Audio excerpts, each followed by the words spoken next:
L'any 1137, el comte de Barcelona Ramon Berenguer IV incorpora els seus dominis patrimonials al reialme d'Aragó, reforçant d'aquesta manera la seva posició dominant i la sobirania als altres territoris que conformen Catalunya a l'època.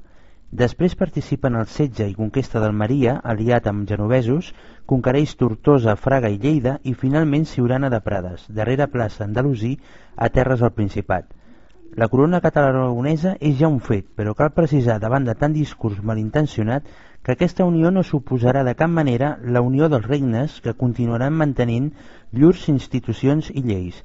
La dinastia del Casal de Barcelona es converteix en la sobirana del reialme i sense cap mena de dubte l'aparell de l'estat que es conformarà al voltant dels reis catalans serà de matriu també catalana. Posteriorment, mort el rei Pere I el Catòlic a la batalla de Muret l'any 1213, Catalunya encara la seva política d'expansió cap a la Mediterrània, amb el seu successor, Jaume I, jove format dins de l'Orde del Temple, que emprèn la conquesta del Regne de Mallorca, aquest cop de manera definitiva.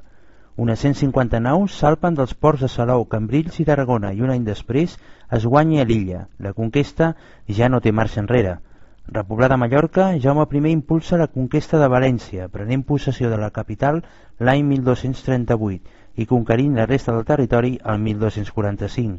Finalment guanya el regne de Múrcia, el qual cedeix en part al seu gendre, Alfons X de Castella, un rei amb una fama creada artificialment a qui el seu sogre cada 2 per 3 ha de treure-li les castanyes del foc.